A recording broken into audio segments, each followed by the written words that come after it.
Welcome everyone. Today I am going to discuss with you about a poem of class 9, The Lake Eel of Innisfree. The poet of the poem is William Butler Yeats. ইয়াত কবিতাটোৰ যেটো hero নাম The Lake Eel. Eel শব্দটো তোমালকৰ কাৰণে সগে এটা নতুন শব্দ। এই শব্দটোৰ অৰ্থ হৈছে আইল্যান্ড, অৰ্থাৎ এনেকুৱা এডোখৰ ভূখণ্ড যাক চাৰিওফালে পানীৰে আগুৰি আছে। অৰ্থাৎ Innisfree হ'ল এটা আইল্যান্ড। ইয়াত কবিতাটোৰ আৰম্ভণিতে কৈছে This well-known poem explored the poet's longing for the peace and tranquility of Innisfree. কোৱা হৈছে যে well-known poem বুলি কৈছে কবিতাটো কাৰণ এই কবিতাটো এটা বিখ্যাত কবিতা আছিলে। Explores the poet's longing. ইয়াত কি কৰা হৈছে এক্সপ্লোৰ কৰা হৈছে প্ৰকাশ কৰিবলৈ যত্ন কৰিছে কবিয়ে বা বৰ্ণনা কৰিছে the poet's longing for the peace and tranquility of Innisfree.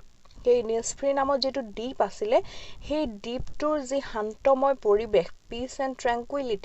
tranquility মানে কোনো ধৰণৰ ডিস্টাৰবেন্স নথকা তেনেকুৱা এডখৰ ঠাইৰ প্ৰতি তেখেতৰ মনত যেটো লংগিংনেছ আছিলে লংগিং শব্দৰ অৰ্থটো হ'ল তেখেতৰ যিখিনি হেপাহ আছিলে বা সেই ঠাইডখৰৰ প্ৰতি তেখেতৰ যেটো আকৰ্ষণ আছিলে সেই বিষয়ে ইয়াত উল্লেখ কৰিছে A place where he spent a lot of time as a boy আৰু সেই ঠাইডখৰত তেখেতে as a boy মানে যেতিয়া তেওঁ সৰু আছিলে সেই ঠাইডখৰত বহুত সময় পাৰ কৰিছিলে গতিকে তেখেতৰ বয়হুড যিবিলাক স্মৃতি আছিলে সেই স্মৃতিবোৰ সেই ঠাইডখৰৰ লগত জড়িত হৈ আছে This poem is a lyric এই কবিতাটো এটা লিৰিক বুলি কোৱা হৈছে লিৰিক অৰ্থাৎ এই কবিতাটো এটা গান হয় সং হয় এটা সং পোয়েম হয় গতিকে এই কবিতাটো কি বুলি কৈছে লিৰিক বুলি কোৱা হৈছে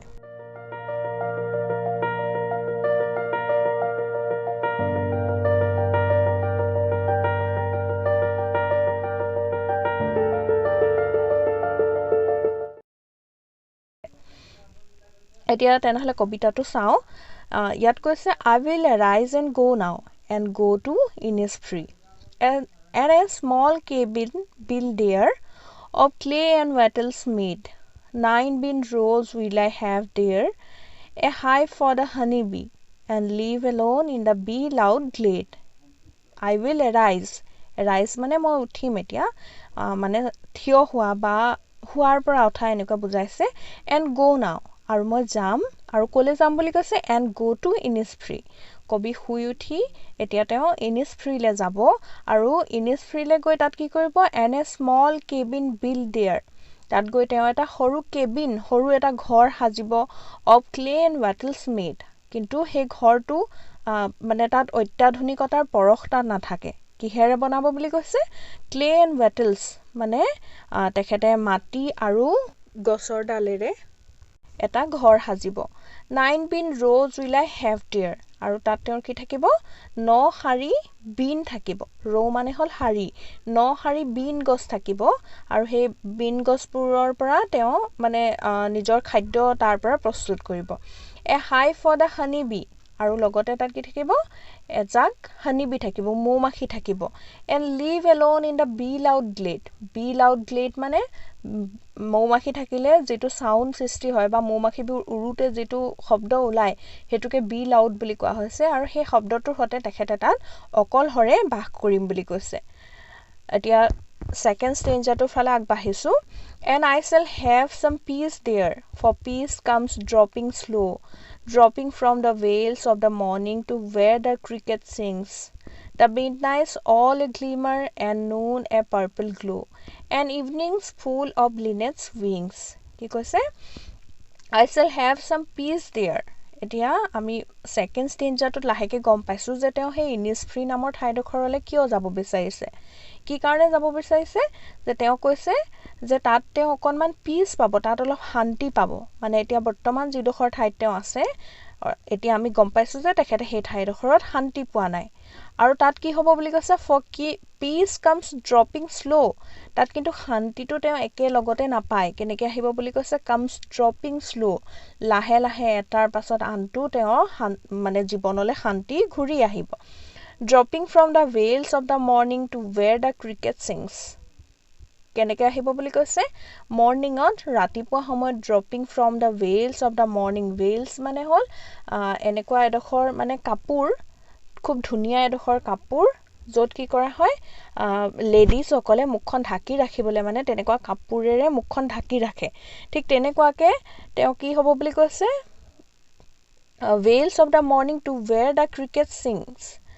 veils মানে ঢাকি ৰাখিব মানে তেওঁ ৰাতিপুৱাটো যেতিয়া তেওঁ উঠিব তেতিয়া সেই ঠাইডোখৰ খুব ধুনীয়াকৈ কুঁৱলীৰে গোটেই পৰিৱেশটো যেতিয়া ঢাকি ৰাখিব সেই পৰিৱেশটো তেওঁ যেতিয়া চাব তেতিয়া তেওঁৰ মনলৈ শান্তি ঘূৰি আহিব বুলি কৈছে বা তেওঁ শান্তি পাব to where the cricket sings য'ত ক্ৰিকেট নিশ্চয় তোমালোকে চিনি পোৱা ক্ৰিকেট মানে ফৰিং যেতিয়া মানে ফৰিঙে যেতিয়া গান গায় সেই গানটো যেতিয়া তেওঁ ৰাতিপুৱাৰ সেই পৰিৱেশটোৰ লগত ধুনীয়াকৈ খাপ খাই পৰিব তেতিয়া ৰাতিপুৱা তেওঁৰ মনলৈ শান্তি ঘূৰি আহিব There midnights all a glimmer and noon a purple glow আৰু যেতিয়া ৰাতি হ'ব ৰাতি মিডনাইট মানে মাজৰাতি কি হ'ব বুলি কৈছে কেনেকৈ তেওঁ শান্তি পাব all a glimmer চাৰিওফালে যেতিয়া গ্লিমাৰ মানে জিকমিকাই থকা শাইনিং কৰি থকা আৰু মাজৰাতি শাইনিং কেতিয়া কৰিব যেতিয়া আকাশত তৰাবোৰ জিলিকি থাকিব সেই তৰাবোৰে শাইনিং কৰি থাকিব আৰু সেই দৃশ্যটো দেখাৰ লগে লগে তেওঁ মাজৰাতিও তেওঁৰ মনত শান্তি লভিব এনেকৈ কৈছে আৰু কৈছে এণ্ড নুন এ পাৰ্পল গ্লো আৰু যেতিয়া নুন হ'ব দুপৰীয়া হ'ব তেতিয়া যিটো পাৰ্পল গ্লো থাকিব মানে পাৰ্পল কালাৰৰ নিচিনা এটা উজ্জ্বল এটা চাৰিওফালে বিয়পি পৰিব এটা আভা যেতিয়া বিয়পি পৰিব তেতিয়া তেখেতে সেই সময়তো শান্তি লভিব সেই দৃশ্যসমূহ চাই তেওঁ ভাল লাগিব এন ইভিনিংছ ফুল অফ লিনেটছ উইংছ আৰু যেতিয়া সন্ধিয়া হ'ব লিনেট মানে ইয়াত দিছে small brown and grey bird with short বিক চুটি মানে ঠোঁট থকা এটা ব্ৰাউন আৰু গ্ৰে কালাৰৰ সৰু চৰাই আৰু সেই চৰাইটো যেতিয়া উৰি ফুৰিব তাহাঁতি পাখি মেলি মেলি যেতিয়া উৰি ফুৰিব সেই দৃশ্যটো দেখি তেওঁৰ মনলৈ শান্তি ঘূৰি আহিব এনেকুৱাকৈ মানে দিনটোৰ বিভিন্ন সময়ৰ কথা তেখেতে উল্লেখ কৰিছে মৰ্ণিঙৰ কথা কৈছে মিডনাইট নুন ইভিনিং এনেকৈ বিভিন্ন সময়ত তেওঁ কেনেকুৱাকৈ বিভিন্ন দৃশ্যসমূহ চাই সেই ঠাইডোখৰত উপভোগ কৰিব সেই কথাখিনি তেখেতে ইয়াত উল্লেখ কৰিছে আকৌ শেষৰ ষ্টেঞ্জাটো তেওঁ কৈছে I will arise and go now for always night and day I hear the lake water lapping with low sounds by the shore while I stand on the roadway or on the pavement's gray I hear it in the deep heart's core তেওঁ কৈছে যে মই এতিয়া উঠিম আৰু মই এতিয়াই যাম for always night and day কিন্তু তেওঁ মানে এবাৰ গৈ ঘূৰি আহিম এনেকৈ কোৱা নাই তেওঁ কি কৈছে যে মই একেবাৰে যামগে সেই ইনিছফ্ৰী নামৰ ঠাইডোখৰলৈকে কি কৰিব for always night and day মানে দিনে ৰাতি তেওঁ তাতেই থাকিবগে I hear the lake water lapping with low sounds by the shore তেওঁ কি কৈছে মই শুনিবলৈ পাইছোঁ বুলি কৈছে দ্য লেক ৱাটাৰ মানে লেক মানে হ'ল হ্ৰদৰ পানীখিনি lapping with low' sounds by the shore যেতিয়া গৈ হ্ৰদৰ পানীখিনি পাৰত শ্ব'ৰ মানে পাৰত গৈ যেতিয়া ঠেকা খাইছেগৈ ঠেকা খাওঁতে তাত যিটো শব্দৰ সৃষ্টি হৈছে সেই শব্দটো মই শুনিবলৈ পাইছোঁ বুলি কৈছে while I stand on the roadway অৰ্থাৎ যেতিয়া তেওঁ ৰাস্তাত থিয় হৈ আছিলে or on the pavement's gray বা গ্ৰে কালাৰৰ গ্ৰে ৰং দিয়া যিটো পেভমেণ্ট আছিলে পেভমেণ্ট মানে ফুটপাথ যিফালেদি মানুহে অহা যোৱা কৰে তাত যেতিয়া তেখেতে থিয় হৈ আছিলে I hear it in the deep heart's core তেখেতে সেই চাউণ্ডটো কোনটো চাউণ্ডৰ কথা কৈছে লেক ৱাটাৰে যেতিয়া পাৰত গৈ খুন্দিয়াইছে আৰু তাৰ ফলত যিটো চাউণ্ড যিটো শব্দৰ সৃষ্টি হৈছে সেই শব্দটো তেওঁ ক'ত শুনিছে ইন দ্য ডিপ হাৰ্টছ কোৰ মানে একেবাৰে গভীৰ কোণত ডিপ মানে গভীৰ হাৰ্ট মানে অন্তৰ কোৰ মানে কোণত গৈছে গভীৰ অন্তৰৰ কোণত তেখেতে সেই শব্দটো উপলব্ধি কৰিছিলে বা অনুভৱ কৰিছিলে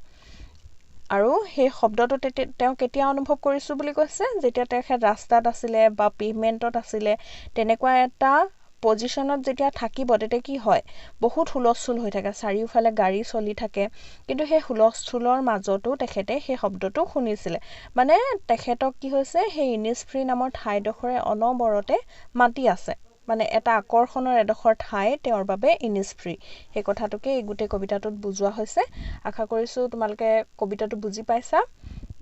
আৰু ইয়াৰ লগত যদি জড়িত কিবা সমস্যা থাকি গৈছে তেনেহলে তোমালোকে মোক কমেন্ট সেকশনত জনাবা মই তোমালোকৰ সমস্যাসমূহ সমাধান কৰিবলৈ বা সেই সমস্যাসমূহক লৈ নতুন ভিডিও বনাবলৈ যত্ন কৰিম থ্যাংক ইউ